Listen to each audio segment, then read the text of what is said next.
On today's show, we are opening up the mailbag, and we're going to start off by asking if Kel'el Ware has a realistic chance to start alongside Bam Adebayo. I'll tell you the one factor that I think is being overlooked next on today's Locked On Heat.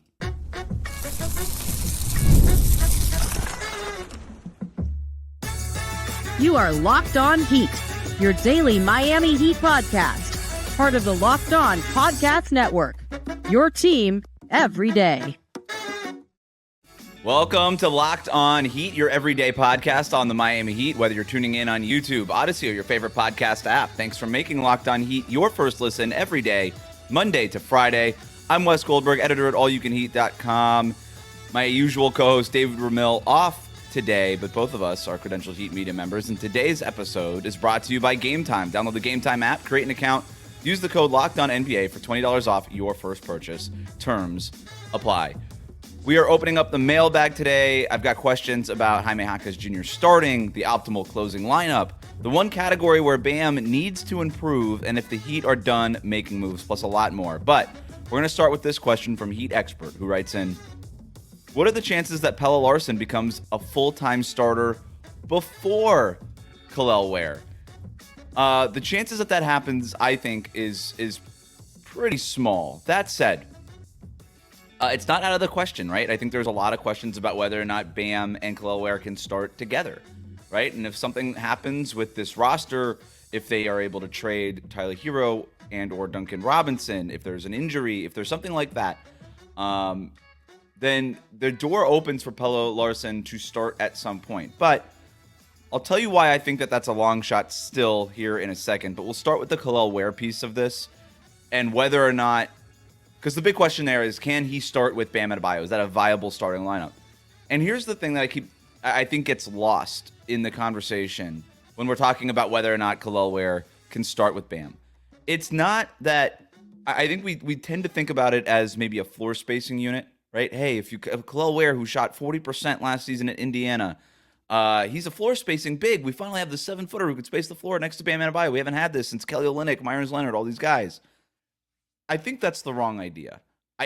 If you are looking at a Kel'el Ware and Bam Adebayo starting front court as an option to space the floor, if you're doing that primarily in order to space the floor, then you're doing it for the wrong reasons. That's not why you start Kel'el Ware with Bam Adebayo. You don't do that for offense. You do it for defense.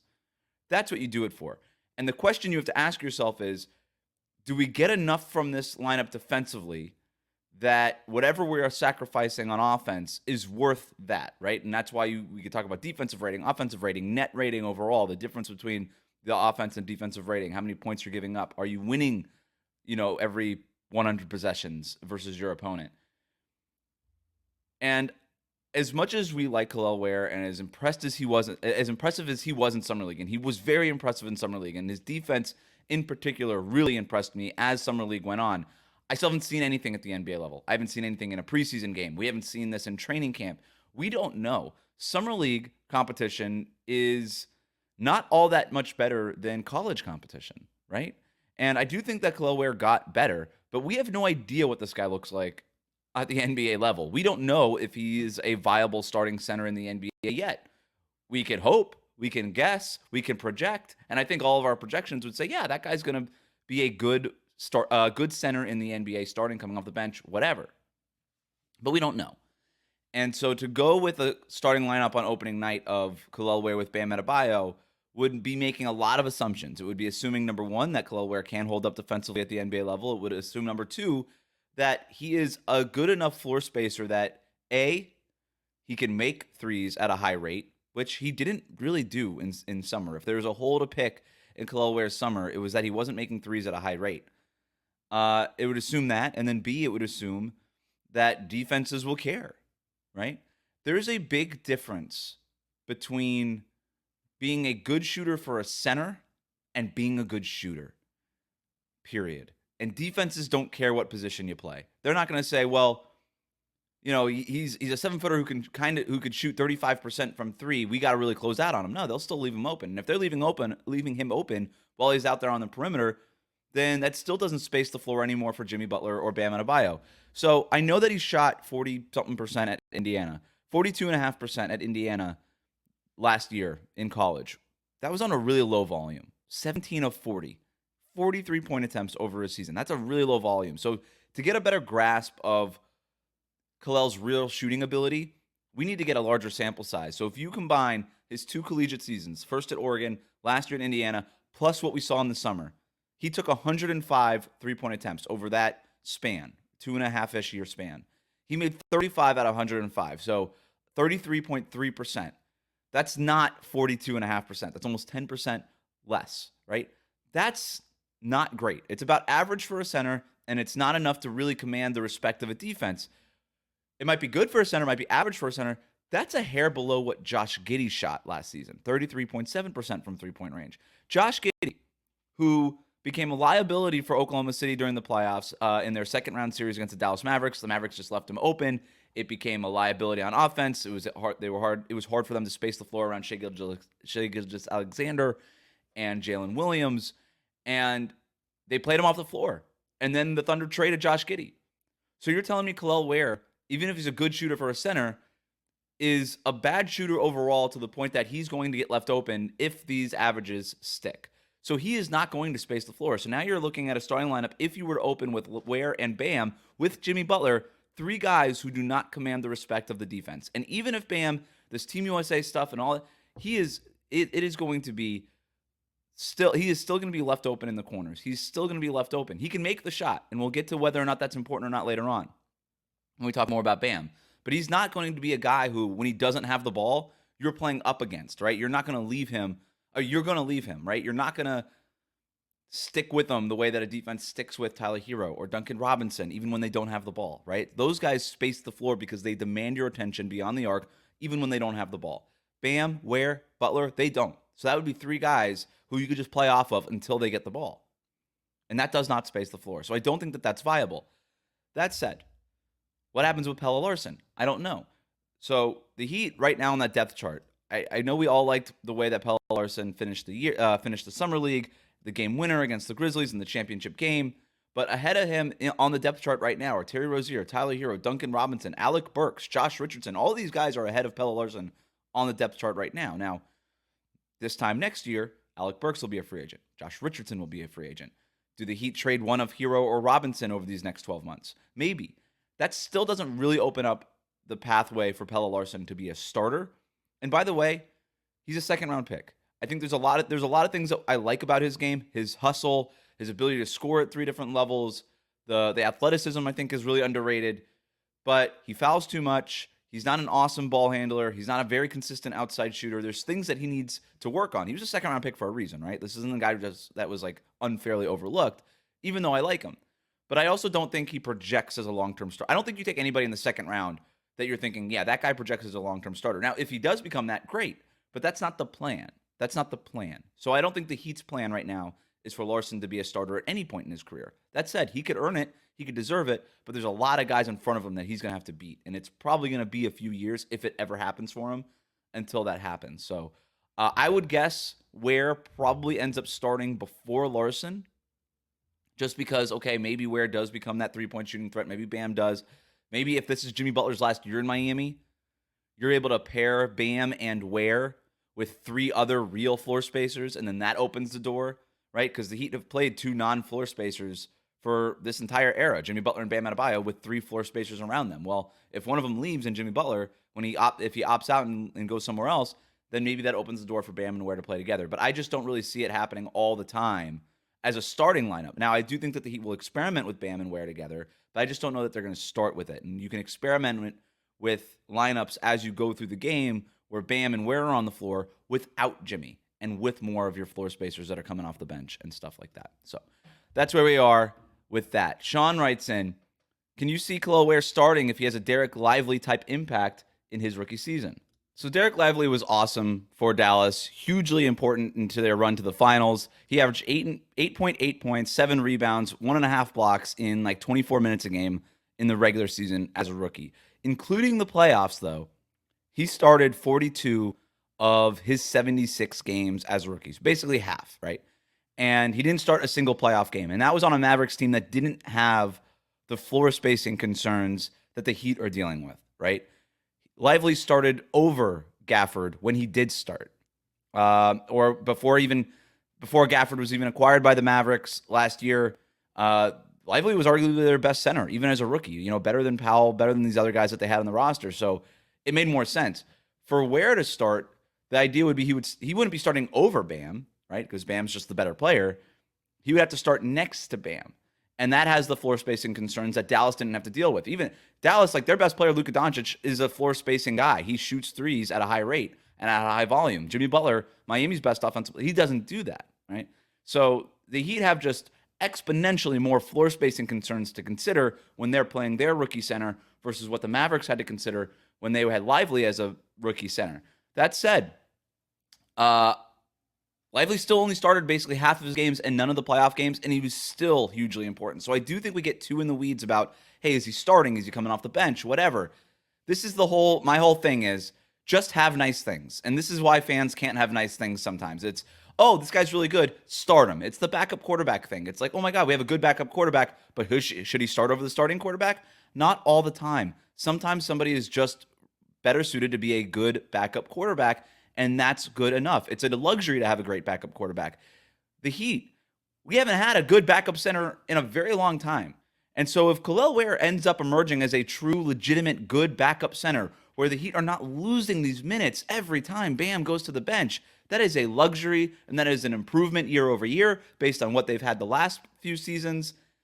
Just take the nice thing. Take the gift, right?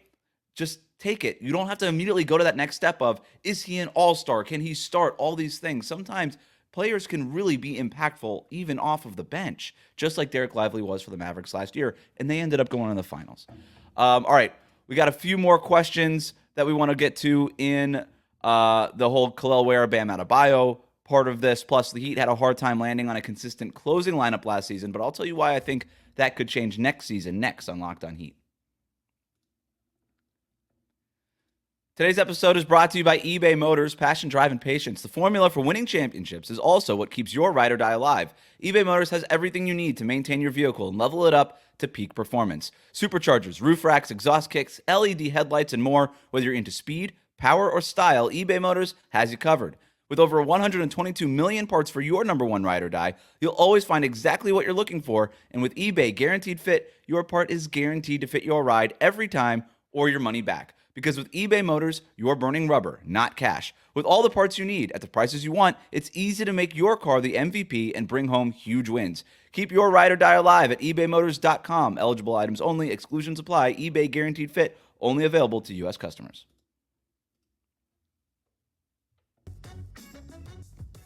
Thanks for making Locked On Heat your first listen every day. For your second listen, enjoy the Locked On NBA podcast. There is no offseason in the NBA, and Locked On NBA provides daily basketball analysis from national and local experts in 30 minutes or less. No one keeps you as informed or entertained as Locked On NBA. Available on YouTube or wherever you get your podcasts. Part of the Locked On Podcast Network, your team every day. This question comes from Luke, who writes in, do you think that Bam and Ware can replicate the defense that Bam and Anthony Davis have been showing to a lesser extent with Team USA?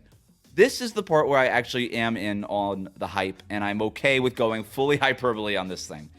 Here's the thing I know about Kel'el Ware. I know he's a rookie. I know there's going to be a learning curve. I know he's not Anthony Davis defensively, and he may never be Anthony Davis defensively, and that should not be, by the way, the expectation for him. Anthony Davis is the number one pick, a defensive savant at Kentucky, right? Like one that, I don't know if you guys remember that title game that Anthony Davis and Kentucky won. I think he scored a point on a free throw. I believe I have that right, but dominated the game defensively to the point that we were just like, oh my God, this guy's incredible. Is this the next Tim Duncan? All these things. Kel'el Ware was never that at Indiana, all right? So we got to bring that down a little bit. However, I will say this. I know he's 7 feet tall. And I know he's got a 7'4" wingspan. I keep calling him the 7-foot fly swatter. That's what that guy is. And that is not somebody that the Heat have had over the last few years. And this is why I do think that even if I would be very surprised if Bam and Ware started on opening night together, I would be even more surprised if we never saw them play together at pockets of the game, right? And I specifically think that Eric Spoelstra is going to find times in the game where Jimmy Butler is off the floor and it's just Bam, Ware, and 3 shooters on the floor just to see what that's going to be. I think we know Eric Spoelstra uses the regular season as an experiment. I think he's going to experiment with this. And I do think it's going to work. I really do. I'm kind of all in. Again, it's not going to be Bam and Anthony Davis, right? No, like that would be, by the way, the greatest defensive front court of all time, and it wouldn't be close. So, expectations down here, and that to the credit of the question, to a lesser extent. But I think functionally it can work the same way. Kel'el Ware, 7 foot tall, 7'4" wingspan, a 7-foot fly swatter. What I know I can do with him, and I feel strongly about this, is I can play him in a drop defense, let him hang out a few feet away from the basket, and just let him corral every ball handler coming off of the pick and roll. Play that drop defense and let all the ball handlers come to him. Meanwhile, if he's on the floor with Bam, Bam is now playing free safety. He's able to roam. I make this point all the time, but Bam's most memorable play of his career defensively is what? It's the weak side block on Jason Tatum in the Eastern Conference Finals in the bubble. That wasn't coming as a primary defender. We have seen him lock up like Steph Curry on the perimeter, all these things. Very memorable, but not the signature defensive highlight of his career. That came off of a position that he's not really allowed to play anymore, right? Because in the bubble, you had Kelly Olynyk, you had Myers Leonard, you had all these other guys. They don't have those players anymore. But now that you have Ware, a legitimate 7-footer who can be the guy that defends the basket with his size and his length and his shot blocking ability, if you can put Bam as that free safety, oh baby, like you are unlocking a whole other part of his defensive menu that we weren't able to access before, right? Like that's a whole other thing that we haven't really seen basically since the bubble. And I think that that could maybe set the stage for him to get a little bit more Defensive Player of the Year votes, even though I don't think anybody's winning it over the next 10 years because Victor Wembanyama exists, but whatever. I would love to be proven wrong there. Anyway, I do think that there's a part of that they can replicate that would work for Miami. And Eric Spoelstra, who's part of that Team USA staff, he's thinking about it. He's thinking about this. Like, how can I create sort of this second unit Team USA light for me in Miami? And I think it would start with Ware and it would start with Bam. You could switch everything around Kel'el Ware. Important to note that in Summer League, Miami basically played drop man-to-man defense last year, all regular season. They played drop, switch the other 4 positions with Kel'el Ware during Summer League in Las Vegas. I think that's very important. I think that is a sign of what's to come when Kel'el Ware is on the court, depending on who he shares the court with. But that's the idea. You don't really want Kel'el Ware switching on the perimeter. I'm not sure he could do that yet at this point in his career, but you want him dropping and you want him leaning into what he does so great, which is just being 7 feet tall, minus all the other rookie sort of rough patches that he's going to have. Let's get to this question from Johnny, who writes in, what type of player would be ideal to bring the best out of Bam, Hero, and Butler? Each player mentioned gets their own complimentary player. I love this question. So which kind of player would be the best, just sort of in a vacuum, I suppose? You're playing with Bam. What's this perfect star to pair next to Bam? Perfect star to pair next to Tyler Hero. Perfect one to pair next to Jimmy Butler. So let's start with Bam. This one's easy. An elite three-point shooting ball handler. I love Bam. I don't think that a championship team has him as their number one scoring option. I know Ramona Shelburne was out here on ESPN saying the Heat have to hand the keys over to Bam. I'm not sure that's true. I'll get to specifically why on that point a little bit later in the show, but I think you want him next to an elite three-point shooting ball handler, somebody like Steph Curry, somebody honestly like Damian Lillard. It's why Dame made so much sense for this team last summer. It's why it's very disappointing that they didn't get him. You have a guy, I always compare Bam to like Super Saiyan Draymond Green a little bit, right? And we saw what Steph and Draymond can do together, but Bam is just so much more versatile offensively than Draymond is, or ever was. And so you pair him next to that kind of player who could space the floor for him, handle the ball for him, be that lead scorer, a guy who could put up 30 points on any given night, and just let Bam fill in the cracks offensively and do all the great things that he does defensively while being that ace facilitator in the middle of the floor, that hub on offense in the middle of the paint. I think all that stuff makes Bam even more valuable. Steph, Lillard, somebody like that makes a lot of sense next to Bam. For Tyler Hero, I think just a 3-and-D point guard with size who could set the table and make open threes, right? I think somebody like Marcus Smart, Mike Conley, Fred VanVleet, these kinds of guys who can handle their own defensively. And by the way, it's why the Kyle Lowry thing on paper was a great idea, and it's why I will defend that trade even to today, despite the way it looked at the end. Kyle Lowry was awesome for the Heat for about a season and a half, and then it just age caught up with him and it went sideways. But the idea was right there. That's why I always look at a guy like Marcus Smart, as annoying as he was when he was playing for Boston. And I know as many Heat fans dislike Marcus Smart. He's exactly the kind of guy that if he played in a Heat uniform, you'd be like, that's our dude. That's our dude. And so I think that works for Tyler Hero. Again, Mike Conley, Fred VanVleet, all sort of the same mold. Jimmy Butler, I think with him, he's a guy who's naturally unselfish. He's awesome, hugely efficient on both ends of the court. The one thing that he just doesn't really do, and it kind of speaks to his unselfishness and his efficiency, is kind of go up into that high volume stratosphere. He's not a guy who's going to shoot 25 times a game, 20 times a game. He's just not going to do it. That's just not the way he plays. But if you could pair him with a guy who could do that relatively efficiently and just take that off his plate and just let Jimmy kind of do all the other things that he actually wants to do on the court, because if he wanted to shoot 20 times a game, he would. He doesn't want to do that. You got to go find a guy who does want to do that so that Jimmy Butler could just do the things that he loves to do. I think Jimmy Butler, as maybe the best second option in the NBA, would be the best second option in the NBA.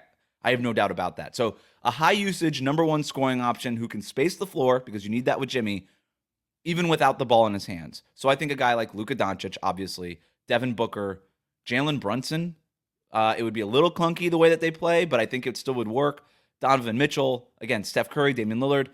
I even think I'm like, Trae Young checks all these boxes. Now, defensively, there's some concerns, but at least you'd have Jimmy Butler, where he would at least be, if you're building around two stars, one of them is a really high-end defender. The other one, Trae Young, obviously not so much, but a guy who wants to kind of take that shot, want to be the head of the snake on offense, and just Jimmy Butler can do all the other things that he wants to do. And Trae Young is one of those guys who 30 feet away from the basket, you got to respect him. So he would actually create space for Jimmy Butler on the offensive end in a way that I'm not sure anybody else really does for Miami. So I'm like, Trae Young, maybe? Kind of makes a little bit of sense there.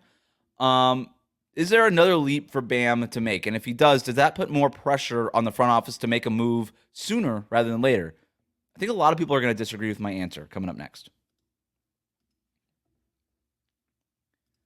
Today's episode of Locked On Heat is brought to you by Game Time. Game Time is an authorized ticket marketplace of Major League Baseball, which makes getting tickets faster and easier. Prices on the Game Time app actually go down the closer it gets to the first pitch. With killer last-minute deals, all-in prices, views from your seat, and their lowest guarantee, Game Time takes the guesswork out of buying MLB tickets. With last-minute deals, save up to 60% when buying last minute for sports, concerts, comedy, theater, and other events in your area. Game Time offers all-in pricing. Toggling this feature on shows the total up front with no surprise fees at checkout. And with seat views, you get a panoramic view from your seat in the app before you buy. So take the guesswork out of buying tickets with their lowest price guarantee. If there's a lower price, Game Time will credit you 110% of the difference. And with Game Time ticket coverage, your purchase is covered with the most flexible customer service policy in the ticketing industry. So take the guesswork out of buying MLB tickets with Game Time. Download the Game Time app, create an account, use the code LOCKEDONNBA for $20 off your first purchase. Terms apply. Again, create an account and redeem the code LOCKEDONNBA, LOCKEDONNBA for $20 off. Download Game Time today. Last minute tickets, lowest price guaranteed.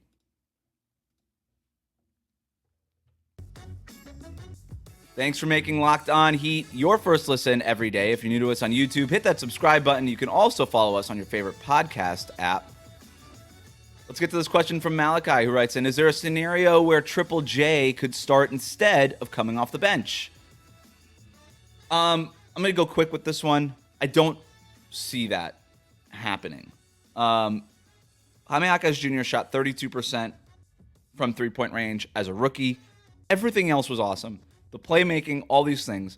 I also think part of this too is, but it goes back to what I was talking about earlier with the spacing. With Bam and Jimmy, it's just a requirement that the three other guys can legitimately space the floor. And Jaime looked a little bit better in Summer League, but again, it's Summer League. Super solid. It was 2 Summer League games. I frankly don't care.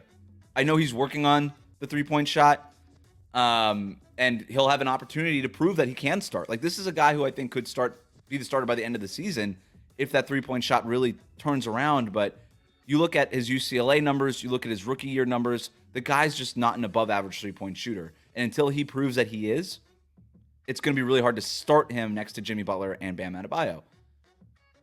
So I do think he's going to come off the bench. And by the way, that's fine. If he's sort of the anchor of that second unit, your Jimmy Butler light, that's a very hugely helpful player. It doesn't mean anything against Jaime Jaquez Jr. It's more of just a fit thing. I don't think that he's one of Miami's 5 best players. But that doesn't mean he needs to start necessarily. And that kind of goes into our next question. Jack writes in, who do you think are the closers if everybody's healthy? So here's who I have in pen. I have Jimmy Butler, Bam Adebayo, and Tyler Hero. Now, some of you like Tyler Hero in Penn? Yeah, look. The guy is maybe their most clutch shot maker outside of Jimmy Butler in the playoffs. In the regular season, Tyler Hero is their most clutch shot maker. He averaged the most clutch minutes per game last year for Miami. So this is not what I think necessarily what I would do, even though I would start Tyler Hero at the end of games because I think you need his shot making. This is what Erik Spoelstra has done. And so until he does something different, I'm just telling you what I see. And for the most part, when all these guys are available, at the end of games in Penn is going to be Jimmy Butler, Bam Adebayo, and Tyler Hero. That's just what Erik Spoelstra does. So I have those guys in Penn. So that leaves 2 other spots open. Basically, the bubble guys would be Terry Rozier, Duncan Robinson, Jaime Jaquez Jr., and Haywood Highsmith. Now, these are last year that included Caleb Martin, and last year Erik Spoelstra basically toggled through all these guys because of injuries, because of different circumstances, because of matchups, whatever. I don't know that. I think Erik Spoelstra would love to land on a closing lineup. I don't think it's a priority. I think Erik Spoelstra is fine just sort of playing it like, okay, who's got the hot hand? What's the matchup dictating? What do I need to do to win this game? And I think he's okay with that. That said, I do think Miami's best 5 is going to be Terry Rozier, Tyler Hero, Jaime Jaquez Jr., Jimmy Butler, and Bam Adebayo. I think about who Erik Spoelstra is going to trust, and I think it will be those 5 at the end of the game, with maybe Highsmith taking the Jaime slot there if they need a little bit more defense, depending on the matchup. The other big question there is, does Nikola Jovic have another leap coming? Because he's, I think, going to be the starting power forward next year. He didn't close games a ton in his second year, but he did take a leap and became their starting power forward. And you think about what the Heat need on paper in terms of more shooting, more size, all these things. If Nico could take that next step defensively where he's a little bit more consistent and can guard one-on-one and not be a liability on that end, then he becomes a real option to close games. But we got to see that more. But like again, if there's another leap coming from him, this is a guy who could earn closing minutes in important, meaningful basketball games. But for right now, I would go Tyler Hero, Terry Rozier, Jimmy Butler, Bam Adebayo, probably Jaime, because of the shot making, because of the size, because of his ability to get out in transition. Honestly, the guy is just sort of built for the moment. I think that's a big part of it. Where Haywood Highsmith, as much as the Heat would trust him to be good defensively, I still got to see more of that three-point shot. He shot basically 40% from 3 last year. How real is that? If it's real, his chances of closing games is that much better. And if you can add some more off-the-dribble stuff, not freeze with the ball in his hands like he does every once in a while, then he becomes more of an option to close games. But with Terry, Tyler, Jaime, Jimmy Butler, and Bam, you just got 5 guys making quick decisions. Bam, bam, bam. And I think that is what Erik Spoelstra prefers. And you have enough size, enough defense. Tyler Hero is really the only defensive liability. Bigger players can target Terry Rozier, but I don't think every player is targeting Terry Rozier in the way that it feels like every player is targeting Tyler Hero. So I think that's probably the best balance. Rozier, Hero, Jaime, Butler, Bam.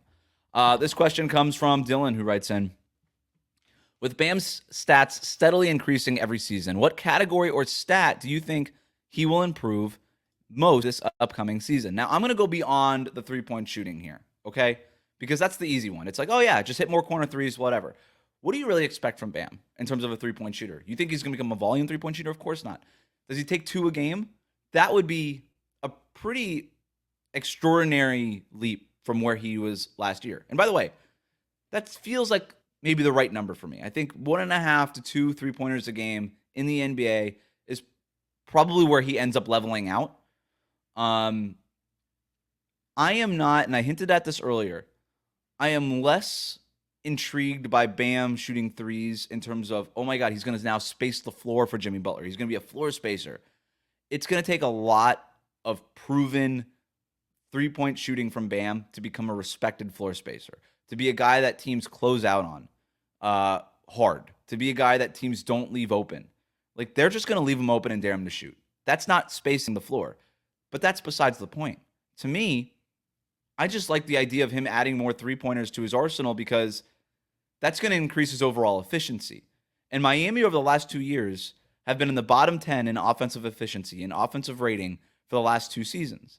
They need stuff that's going to make their offense more efficient. And Bam Adebayo took more mid-range shots as part of his shot than anybody else in the league last year. He was in the 99th percentile per cleaning the glass in mid-range attempts. He only was in the 68th percentile in terms of making those mid-range shots. So in other words, while he was above average as a mid-range shooter, he was taking those shots at an all-time volume. So even as an above-average mid-range shooter, he was way over-indexed on how many mid-range shots he was taking. He needs to dial that back a lot. That mid-range shot is the most inefficient shot in basketball. And here's the way I explain it. He made 46% of his mid-range shots last year. Again, above average, very good. Michael Jordan, best year of his career, shot like around 50% from mid-range.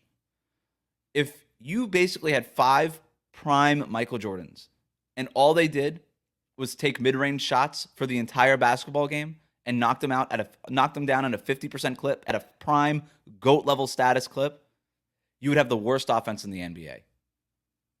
Because you just do the math. 100 attempts at 50% is 100 points on 2-pointers, no 3-pointers, no fouls drawn, just you get 100 points in 100 possessions. That's the worst offense in the NBA. You need to get 3-pointers. You need shots at the rim, right? 46% from mid-range is great. 46% at the rim is very bad. Good shooters at the rim average around 60% at the basket. They're still worth the same amount of points. They're 2-pointers either way. Or you go back a few feet and you shoot from 3. And even if you're shooting 35% from 3, that's still more valuable in the long run than 50% from the mid-range, from 2-point range. So you just got to exercise those mid-range shots out of your offense as heavily as they were involved in Miami's offense last season, or else the math, you're just upside down on the math. There's no way to ever get into being an efficient offense. So that's why I'm more interested in Bam taking threes. It's not from a floor spacing perspective at all, because I don't think he's going to be respected as a floor spacer. But if you can tick your efficiency up, then you've got something. Bam Adebayo last year, his true shooting percentage was the worst it was since his rookie year. Despite the fact that he took obvious gains he made obvious improvements on offense as a mid-range shooter. It's just that shot is so inefficient. You got to take more efficient shots. Your shot quality has to be better. And that's why I like the idea of Bam shooting threes. And so when I'm asked, what stat am I looking at? I'm looking at that true shooting percentage. That needs to tick up. Because if Bam is going to be heavily involved in the offense, the way he was last year and the way it looks like he's going to be trending towards, and that makes the responsibility on him of taking more efficient shots that much more important. Because if he's taking a huge part of his shot diet are mid-range or inefficient shots, and then his diet becomes a bigger part of the Heat's offensive diet, then the Heat get more inefficient in terms of shot quality. So it's on Bam to increase his efficient shot quality so that Miami's overall shot quality becomes more efficient, and then that's really the only way for the Heat to climb out of the bottom 10 in offensive rating. So it's not about making more mid-range shots. It's about taking fewer mid-range shots and making more threes and, even more importantly, more shots at the basket. So that's what I'm looking at, is that true shooting percentage, because that number for Bam is so important to the Heat overall. Jonathan writes in, does Bam's uptick indirectly put more pressure on the front office to make a move to exponentially upgrade or change the team? I actually think it puts less pressure on them. I think it puts less pressure on them. Bam is 27 years old. He's under contract now after signing the extension this summer through 2029.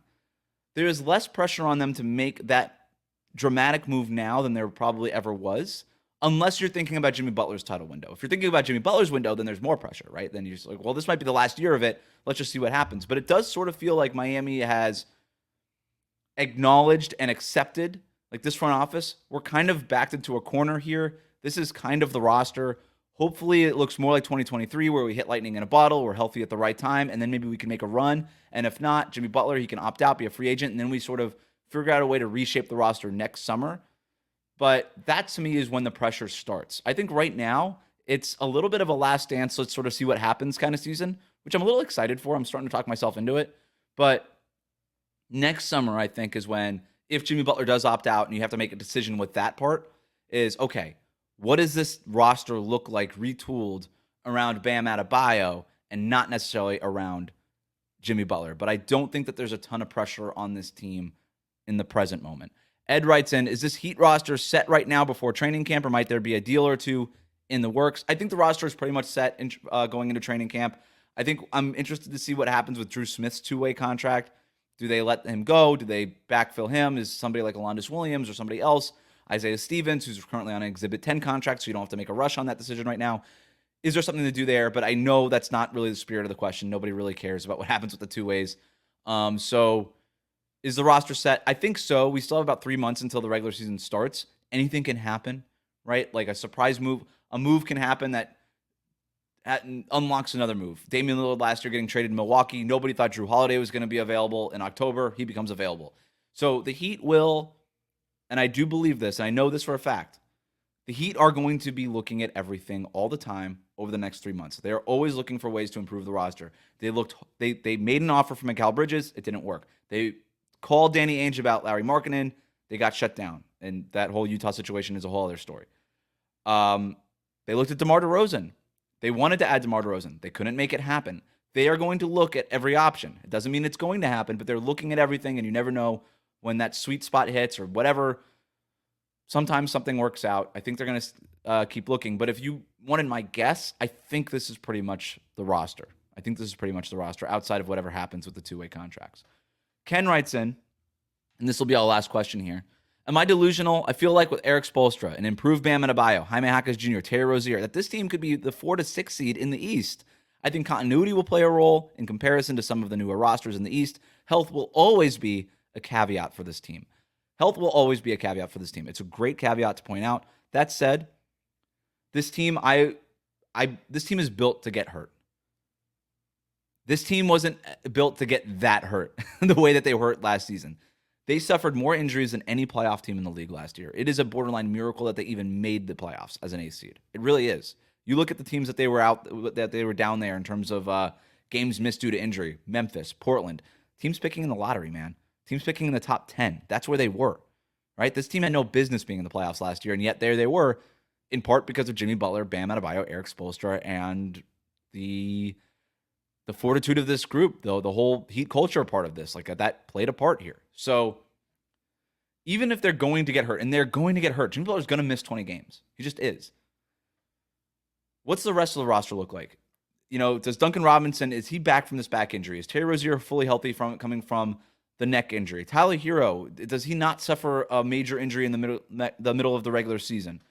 There was just so much bad luck with this team last year that it just feels implausible that much bad luck would hit this team again next season. Knock on wood, obviously, but it just feels like they are due for a more lucky health season. And if that's the case, what separated them in terms of being the 7th seed going into the play-in tournament and a top 4 seed in the East, which would be home court in the playoffs in the first round, was only 3 games, 2 or 3 games. So yeah, a little bit of better injury luck, a more engaged Jimmy Butler, and some better depth in terms of maybe Nikola Jovic, Jaime Jaquez improving, adding Kel'el Ware and getting that look and all these things. Yeah, this team can win 2 or 3 more games in the East next season. Sure. Why not? And quietly, there's more tanking teams, I think, this coming season in the East than there were last year. When you consider Brooklyn, perhaps Toronto, Detroit, Washington, they're not going anywhere. Charlotte's going to try to be better, but that's about it. So, yeah, I think that the schedule could still be pretty favorable as a team in the Eastern Conference, as it is for most of the good teams in the Eastern Conference. And that if they get a little bit of if they get like a 20% better injury luck, right? We're not talking about fully healthy. You don't have to be Oklahoma City last year that dealt with no significant injuries. Nobody's expecting that from this older team. Nobody's expecting that. But just a 20% better from a health perspective, that could definitely be 3 or 4 more wins. And that could be one of the top 4 to 6 teams in the East. No doubt. I think escaping the play-in is a reasonable goal for this team. I think it should be the goal for this team. I don't think number 1 seed is realistic. I don't think the number 2 seed is realistic. But yeah, getting out of the play-in tournament, and then trying to catch lightning in the bottle in the playoffs, that's the goal for the Heat going into next season. Thanks for making Locked On Heat your first listen every day. Like, comment, and subscribe on YouTube, and follow us on your favorite podcast app.